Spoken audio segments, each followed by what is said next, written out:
Beethoven's Minuet in G, long finished, was still scratching on the record player. Mickey was sitting in the middle of her living room, watching blood from the two tiny puncture wounds just above her heel trickle over her shoe and onto the cashmere carpet. It wasn't all that much blood, but something essential, a nerve or tendon, something important to the business of standing, had been nipped.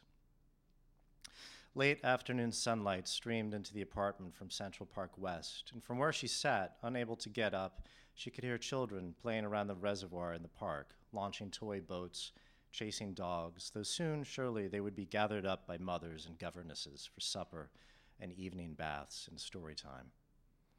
The floor provided her a novel view of the apartment, looking down the end of the hall toward the butler's pantry and J.T. Jr.'s private bedroom, the general open layout, and the familiar objects of her habitat.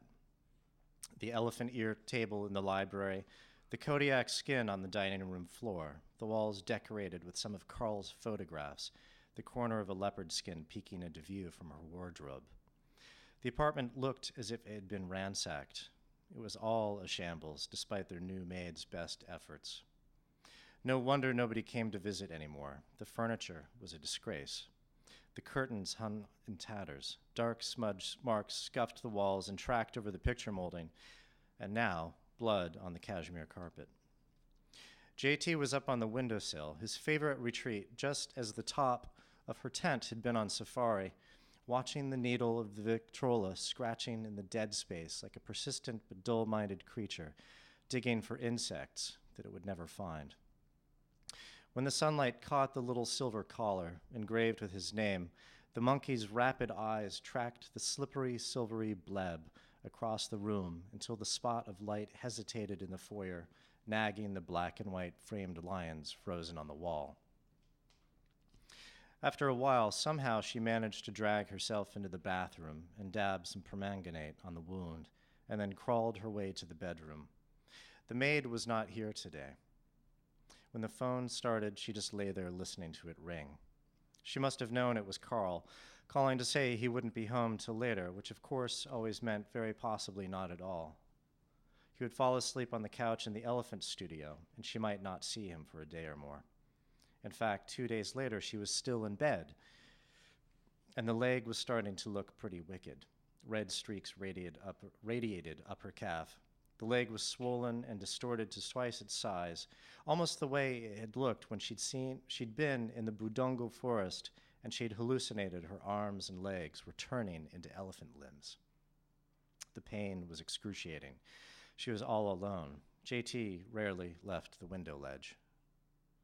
When Carl finally wandered home, plaster flaked in his eyebrows in his wool suit, he called the doctor immediately. The doctor, upon seeing the leg, wanted her to go straight to the hospital for surgery.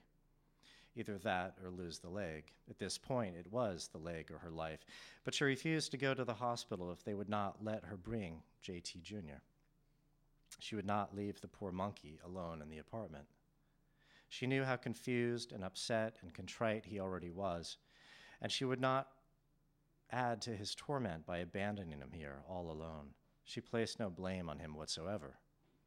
Finally, the doctor agreed to perform the emergency surgery there, lancing a pus sac that had formed above the wound and operating on what turned out to be a partially severed tendon. Deep infection had set in, and she was lucky the doctor didn't have to amputate. During surgery, J.T. remained locked in the bedroom, but when it was all over, Carl forced the monkey to come out and witness what he had done, yanking back the bedsheet to reveal Mickey's leg. You could see the monkey's fur give a shudder. Then, in a flash, he leaped at Carl, fangs bared, and Carl jumped back. He would have taken the vermin by the neck and disposed of it then and there in the basement incinerator if he'd had his way. But Mickey came to J.T.'s defense. None of it was the monkey's fault. She wished he could understand that, but by then her husband had left the room, gotten his hat, and was already on his way back to the museum. So this time it was Mickey who was confined to bed for 3 months, the only difference being that Carl was not there to nurse her back to health. For 3 months she was laid up, the leg that had nearly cost her life elevated on pillows.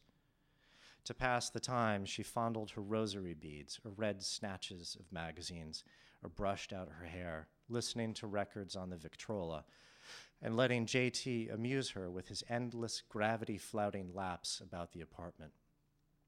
Since she had given up any semblance of a social life to devote herself to the monkey, he was all she had now, so she watched JT bounce wall to wall and mantle over chandelier. Over and over again, he ricocheted around the apartment like a wind-up fair prize. Then he would disappear into his room for hours at a time, sitting in the big window that overlooked the park, watching squirrels run arabesques in the tupelo trees by the fountain. The few remaining friends who bothered to visit could barely wait to ask, unabashedly, why on earth had she kept the monkey? Why don't you get rid of the little beast? What did you do to him when he bit you? No one seemed to understand, but she felt no resentment toward JT at all, only pity, for he was her poor little prisoner.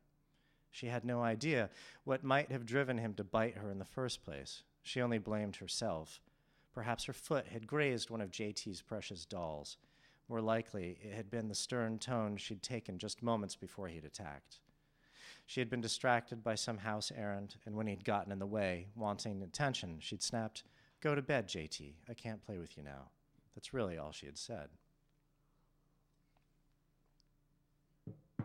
Things hadn't always been so terrible. When they'd first come back to New York and moved into the apartment overlooking Central Park, they were just like any other happy family. Carl was fully rehabilitated, recovered from the last leg of the trip after he'd come down with a final bout of Blackwater in Mombasa, where their return home had been delayed an extra 2 months, 2 more months with Carl on the brink of death, too weak even to manage the final tedious business of preparing their collection to pass through customs.